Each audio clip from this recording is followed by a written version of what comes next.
Pemirsa, terhitung mulai hari ini hingga 2 hari ke depan, Bawaslu Sumsel membuka posko pengaduan buat para calon DPD RI yang gagal dalam verifikasi administrasi lalu di KPU Sumsel.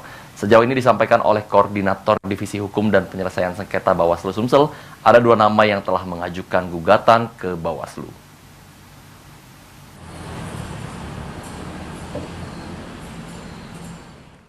Bawaslu Sumsel membuka posko pengajuan gugatan bagi para calon DPD RI yang gagal dalam proses verifikasi administrasi lalu. Posko pengaduan ini sendiri disampaikan Koordinator Divisi Hukum dan Penyelesaian Sengketa Bawaslu Sumsel, dibuka selama 3 hari terhitung mulai hari ini. Bawaslu Sumsel sendiri disampaikan oleh Syamsul berusaha agar penyelesaian gugatan para calon DPD RI yang gagal dalam verifikasi administrasi lalu dapat segera diselesaikan.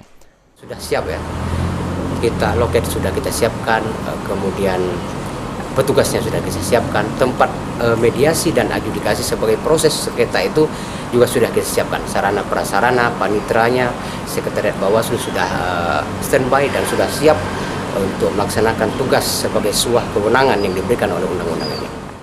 Sementara itu, pengamat politik Bagindo Togar menilai jika peluang 4 calon DPD RI yang gagal dalam verifikasi administrasi lalu berat dan sulit. Melengkapi itu nggak mudah loh.